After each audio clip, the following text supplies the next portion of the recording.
You are listening to Marty and The Bro.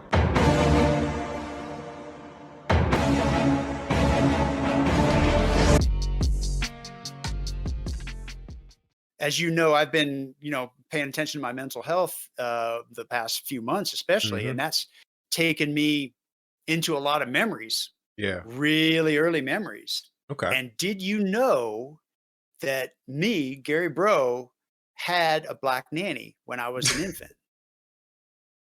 I was one of those kids. Wait. You had a natty? I had a nanny, and Oh I my had a God. black nanny. No, Oh just man.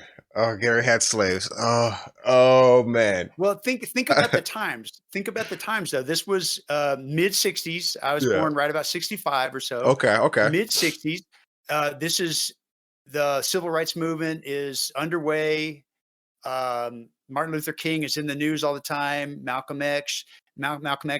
We've got just a lot of attention being brought to the civil rights movement, and my parents were a product of their time, hmm and we lived in the suburbs of Houston. So like more so affluent, you would say, because like a nanny nowadays, if you have a nanny, you goddamn making some money. You know what I Absolutely. mean? Yeah. At that time, in those days, no, it was Mm. much more that your average family could have a nanny. Oh, because of In fact, course, black people, yeah. right? Well, because yeah, and my dad didn't work. I mean, no, I'm sorry, my mother didn't work. My dad worked, but you only needed The hell one you need a nanny person. for? What y'all need a nanny for? See what I'm saying? Y'all Well, just y'all just look, y'all just wanted some nigga in the house to do some shit. that That's what y'all. was I'm like, well, that's a different story. Is why we had a nanny, yeah. and that actually relates to another episode that we're going to do. Hmm. And also, even season two is going to talk a lot more about the what that means. But I just think it's interesting that I am one of those little white kids from The Help, essentially, that movie. Wow.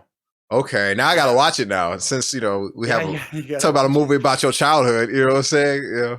Yeah. Is So, that but isn't it? And then the other thing about the story that I think is kind of interesting is I went on a trip with my mom to Chicago because my okay? aunt lived in Chicago and we were in Houston, and so we went up to Chicago on a train. Hmm. That's what you did back in that would have probably been around '70 or something like that, Oh, I see. 1970, Okay. and it was much cheaper to take a train than to fly back in those days. Southwest Airlines came on later on and knocked down the price So on that, you're but you were before Southwest Airlines. I was before Southwest That's Airlines, or light maybe they flex. were. Light flex, Maybe I they hear were. you. No, Yeah. man, no, you were here, say you day one. They new to the seat. I feel you. Yeah. So we were on the train. So I'm on the train with my mom. We're traveling to Chicago to visit my aunts, like Christmas time or something. And I was a little kid. Hmm. I don't know. At that time, I was like 5 or 6 years old, maybe walking up and down the aisle. We saw my nanny, Myrtle. Her name was Myrtle. Wait, on the Myrtle train? on the train. So Myrtle was there with her family. Her name's Myrtle. Shout out Myrtle. Yeah. Shout out to Myrtle. That's right. I'm sure Myrtle has passed away now. Oh damn. But R.I.P. Myrtle. Then that's the new. yeah. So when my mom, she was like, "Hey, Gary, I think that's Myrtle over there. You remember Myrtle or something?" And I was like, "I remembered Myrtle." I mean, I was, You're like you 17 at know, this point. no, I was when I had when Myrtle was our nanny. I was probably 1, 2, 3 years old. Oh, okay. But now I'm 6 years old, but I still Mm. remember Yeah. Myrtle fondly. Anyway, so we saw Myrtle on the train in the seats with her family, and I Oh. kind of got a little bit excited about Yeah. Myrtle. But I remember Myrtle's reaction was kind of like I didn't. She didn't come back at me with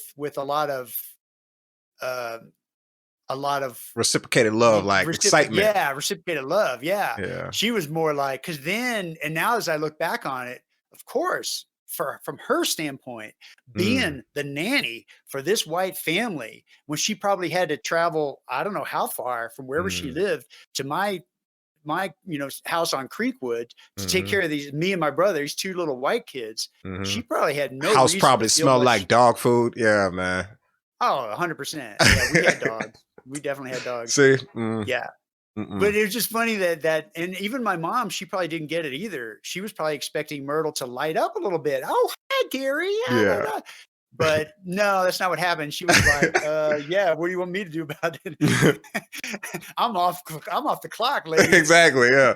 I don't even know y'all no more. Yeah. No, I feel that. No, no. That's But I wonder, interesting. yeah, I didn't know if you knew that I had a black nanny when I Yeah. was a little Knowing you, baby. knowing you for a while now, it's kind of interesting why you didn't tell me about that. Why don't you explain yourself there?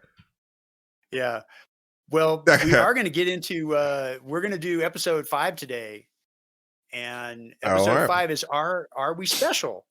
And I don't like to think of myself and my willingness to talk about racial issues with somebody like you. I don't Mhm. want to view myself as special. Mhm. I would But agree. I would agree. I think it's very am I dangerous. special? But are you special? Oh, Yeah. that's a good that's a good question. That's a good question. All right. Yeah. And Well, so I thought, I kind of wanted to get your thoughts a little bit about, kind of tell you a little bit more about my upbringing in this regard and what are the things that shaped my views. And one we had talked about in a past episode, that my parents were, they did not espouse racist views. I think that they were watching television and they were seeing the images on TV that swayed an awful lot of people, white, black, and everybody. It just shocked the nation, like in '68 when just all the riots and yeah. everything that was going on, MLK being Mm, killed, Malcolm X being killed, Robert Kennedy, John Kennedy. It was that back during that very tumultuous time in America, right? yeah. And the images that were shown on television, my parents watching them, me even watching them, maybe as a 3, 4 year old, seeing this stuff, I think that that had an impact on me and probably on a generation of people. Because one of the things that you see when you're a kid, you have a very strong sense of fairness, just a Mm, natural, innate sense of fairness. And for me, what makes racism so wrong or white supremacy so wrong? First of all, it's not logical, and that's where I think my dad came from. It's like it doesn't make any sense that one race is superior than the other. It doesn't add up. But then also there's that sense of unfairness, which is just easy for anybody to get a feeling of, especially when you're a kid, because that's, play fair, and yeah. fairness is a big thing. And when Yeah. you see images on television of white people beating up black people, you're like, wait a minute, Yeah. that can't be right. Is there something, even if you're too young to process all this, you're still sort of developing that. Yo, you like what you just saw? Make sure you like, share, subscribe so the algorithms can algorithm or whatever sorcery they do. Follow us on our socials, links all down in the description, and let's keep rocking.